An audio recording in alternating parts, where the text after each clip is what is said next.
Bueno, domingo después de un clásico complicado en el que perdimos 3-0, pero bueno, partido no oficial, partido que no da guayao, así que arrancamos.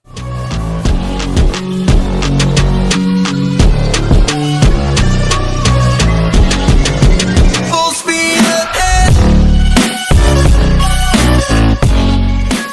Y muy buenas a todos chicos, bienvenidos nuevamente a este su pequeño espacio para madridistas y como ya ustedes lo saben, siempre les recuerdo, en este lugar traemos información relacionada con el 14 veces campeón de Europa, pero también con el mundo del fútbol en general. Y lo que les estaba comentando, el Madrid perdió un partido en el día de ayer con el Palancas Fútbol Club por 3-0 en un partido de pretemporada bastante extraño, que bueno, ya les he hecho mi resumen, lo van a encontrar seguramente por aquí en alguna barra de estas que aparece por aquí en un lugar de YouTube. Y nada, ahí está por si quieres dejarme una opinión, si quieres escuchar qué me pareció a mí el partido, porque es cierto que terminó bastante trágico. Nada, vamos a arrancar hoy con el preguntas y respuestas, que casi siempre lo hago un domingo. En este caso lo estoy grabando el sábado después de la derrota y por supuesto lo van a ver ustedes el domingo. El mecanismo bastante sencillo. Ustedes dejan una pregunta esta semana y yo se la responderé la siguiente semana con un video bastante sencillo. Y bueno, hoy creo que tenemos solamente 5, así que realmente seguramente va a ser un video bastante corto. Empezamos con The Qualizer, dice, más cerca de 100 que de 200, con Vinicius, Rodrigo, Bellingham, Guller, etcétera. Mbappé no es imprescindible. Sería bueno que viniera, pero rechazaron 200 hace un par de años y ahora más de 150 no ofrezco. Hace unos días se supo que el PSG estaría dispuesto hasta recibir 150. A mí esta cifra me parece irreal. Creo que sería un negociazo para el Real Madrid. Y bueno, estoy leyendo tu comentario justo después de que el Madrid estrellara 5 veces en el poste un disparo y que bueno, le hayamos tenido realmente parte de la mala suerte, muchas cosas ahí y creo que no es imprescindible que venga Mbappé, pero creo que nos va a dar un salto de calidad absolutamente bestial y yo creo que pagaría 225, 230 millones de euros si dependiera de mí, así que allí tiene mi opinión al respecto. A ver, dice Majestic, ¿quién es el idiota que está hablando de palanca? Florentino sí vendió activos, pero fue para arreglar la masa salarial, mientras el Farsa viendo la mitad del club para fichar y su límite salarial sigue en negativo. ¿Quién fue el mejor club gestionado en la pandemia? El Real Madrid. Así que mis queridos J. Jordi 2.0 no hablen caca. Estoy totalmente de acuerdo contigo, amigo, y te voy a dar un consejo que muchas veces yo no pongo en práctica, pero siempre me gusta darlo: ponerse a discutir con los culés es ponerse a discutir con cualquier pared, no te van a aceptar ningún argumento, ellos siempre son los mejores bajo cualquier circunstancia y pues no van a escuchar nada que no les diga la porta, porque bueno, son como una especie de pajaritos que la porta está todo constantemente tirándoles el alimento.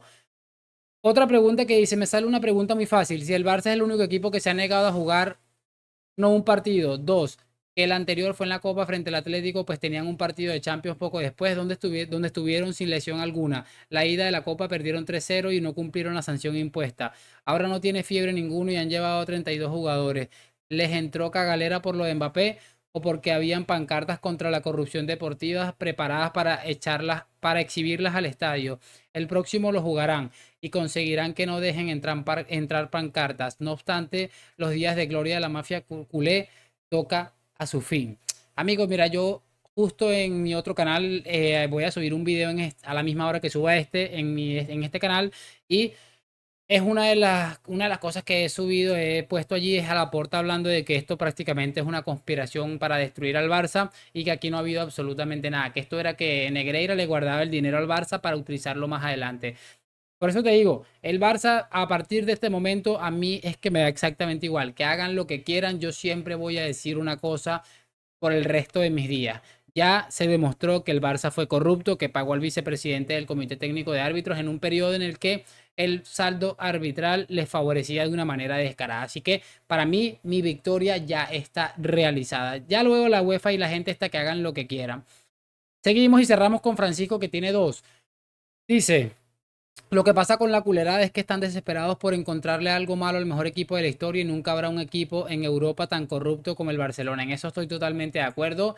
Su principal obsesión es encontrar algo, alguna raíz, como el mismo periodista que destapó el caso Negreira dijo, intentó pender de cualquier hilito, jalar algo a ver si salía algo del Real Madrid, pero totalmente limpio. Entonces, tienen esa pequeña obsesión viendo después de que han estado envueltos en corrupción de un montón de cosas que si me pongo a enumerarlos quedan bastante mal. Así que bueno, por ahí tienen la cosita y nunca van a poder sacar nada del Real Madrid porque papá no necesita esas cosas para pasarles por encima. Dice, eso es lo que quisieron los culés, que Vinicius se fuera del Real Madrid, pero creo que tenemos a Vinicius para rato. Ojalá, mi hermano. Ojalá, y lo comentaba en el de la semana pasada. Creo que sería un golpe durísimo que el Real Madrid traspasara a Vinicius Junior, pero también lo entendería por parte del futbolista después de todo el trato que ha recibido, después de muchas cosas que ha tenido que aguantar. El mismo Real Madrid que quizás no le ha dado esa protección que tal vez se merece Vini.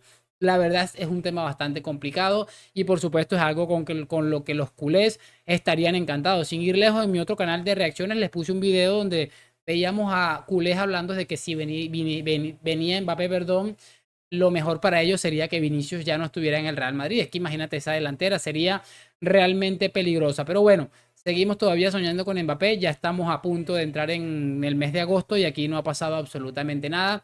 Esperemos que los primeros días de este mes se resuelva esto, ya sea para bien o para mal, pero que se resuelva de una vez por todas. En este momento me toca despedirme, ya sabes lo que tienes que hacer, participar dejando tu comentario, like, suscripción, lo de siempre. A la Madrid, nos vemos en un próximo video y chao, chao.